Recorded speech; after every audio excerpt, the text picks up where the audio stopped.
बिस्मिल्लाहिर्रहमानिर्रहीम। अगर आप किसी कंपनी में जॉब कर रहे हैं और उससे मुतमईन नहीं, आप समझते हैं कि मेरी एजुकेशन, मेरा एक्सपीरियंस, मेरी स्किल्स, मेरी कैपेसिटी इतनी ज़्यादा है कि कंपनी उसको फुली यूटिलाइज़ नहीं कर रही, या जो कंपनी मुझे पे कर रही है मैं उससे ज़्यादा डिज़र्व करता हूँ और कंपनी मुझे पे नहीं कर रही, तो आप क्या करेंगे? आप सिंपली बेहतर जॉब ढूंढेंगे, एक बड़ी कंपनी ढूंढेंगे जहाँ पे अच्छी इन्वायरमेंट हो, जहाँ पे अच्छी सैलरी पैकेज हो, जहाँ पे कैरियर ग्रोथ ज़्यादा हो, जहाँ पे और फैसिलिटीज़ जो है अदर देन सैलरी वो ज़्यादा हो, छुट्टियाँ ज़्यादा हो, बोनस ज़्यादा हो, या जो भी आपकी डिज़ायर है कि ये चीज़ें होनी चाहिए, या जो चीज़ें आप इंटरव्यू के टाइम पे नेगोशिएट करते हैं कि जी मुझे गाड़ी चाहिए, मुझे इतनी सैलरी चाहिए वगैरह वगैरह।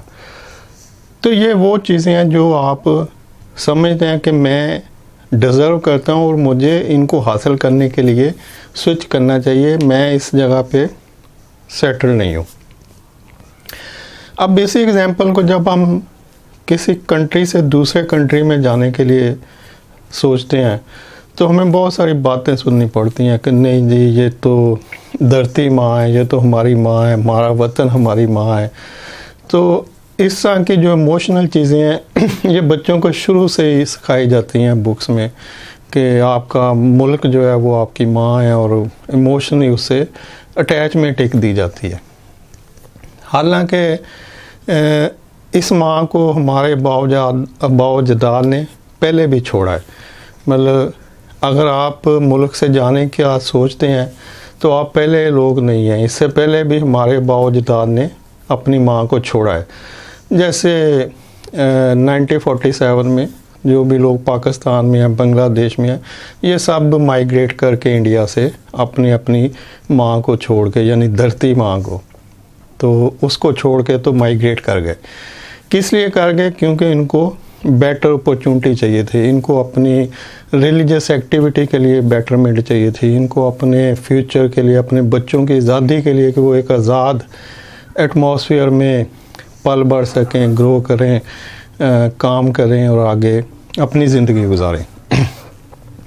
तो अब ये सारा कुछ जो हुआ था 1947, बल्कि पाकिस्तान के अलावा ये तो पूरी दुनिया चेंज हुई ना।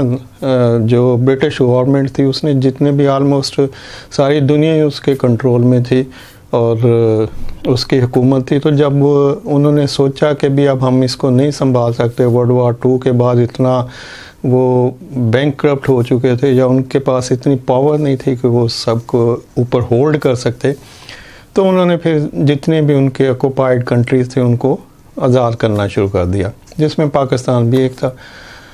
तो लेकिन हम जो समझते हैं, हम ये समझते हैं कि नहीं जी हमने अपनी आज़ादी के लिए, हमने बेटरमेंट के लिए ये सब कुछ किया। तो ठीक है, अगर हमने बेटरमेंट के लिए किया तो क्या अभी वो लोग जो यंग जनरेशन है वो जब ये सारे हालात देखती है, अपने लिए क्या अपॉर्चुनिटी उनके लिए अवेलेबल है, तो जब वो अपॉर्चुनिटी के ऊपर जाती है तो उनको समझ आती है कि ना तो हेल्थ है, ना एजुकेशन है, ना जॉब्स हैं, ना कोई कैरियर ग्रोथ है। तो बहुत जब उनकी नेगेटिविटी की कुछ लोअर ग्रेड पे चली जाती है तो फिर उनके पास एक ही हल होता है कि मुल्क से बाहर जाया जाए। तो अब जब मुल्क से बाहर जाने के लिए सोचते हैं तो फिर जो पहला क्वेश्चन बुजुर्ग करते हैं वो यही करते हैं कि क्या अपने वतन को छोड़ के चले जाओगे? तो उसके लिए बड़ा स्ट्रॉन्ग लॉजिक है कि अब दुनिया ग्लोबल विलेज बन चुकी है। हमसे पिछली नस्ल या उससे पिछली नस्ल जो 1 से 2 नस्लें हैं वो इस तरह की इमोशनल चीज़ों पे ऊपर बिलीव करते हैं। उन्होंने एक छोटी दुनिया को देखा हुआ था जहाँ पे एक जगह रहते हुए दूसरे सिटी में क्या हो रहा नहीं पता चलता था। अभी बच्चे को पता है कि दुनिया एक ग्लोबल विलेज है और दुनिया सिकुड़ चुकी है। कुछ भी हो रहा होता है दुनिया की किसी भी जगह पे वो फ़ौरन आपके फिंगर टिप्स पे होता है, आप अपने सोशल मीडिया के ऊपर उसको देख रहे होते हैं।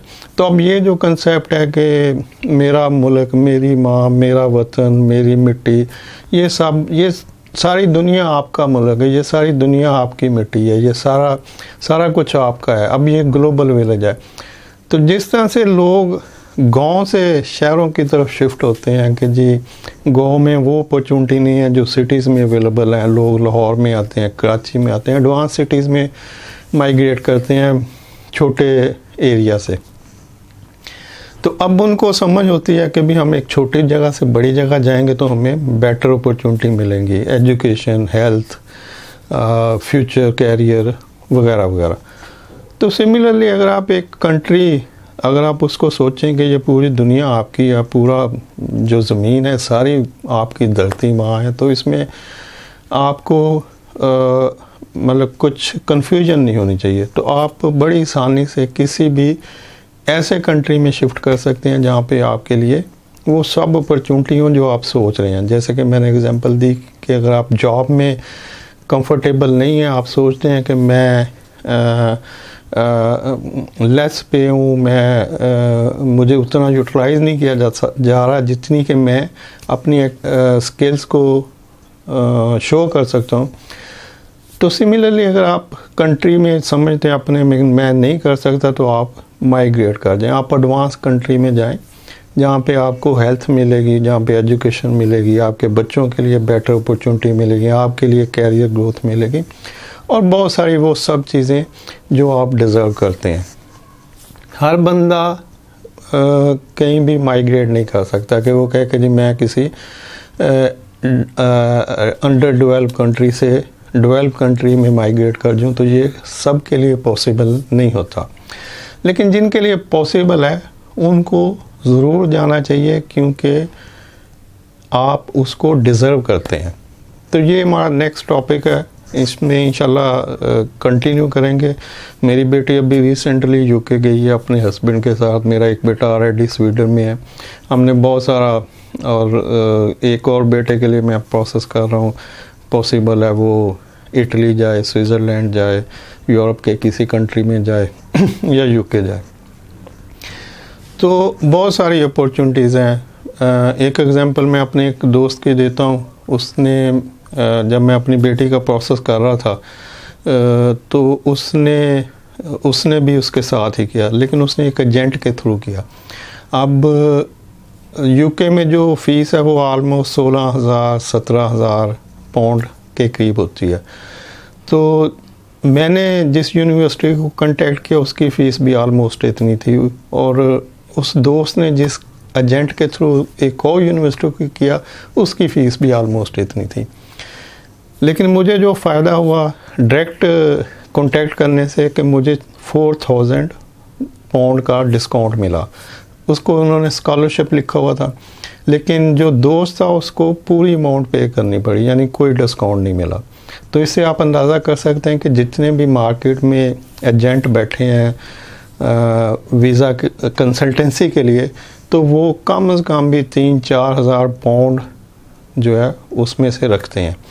डायरेक्टली नहीं रखते, यूनिवर्सिटी की तरफ से उनको आते हैं। कोई भी एजेंट ये नहीं कहता कि आप मुझे दें और मैं आगे ट्रांसफ़र करूँगा।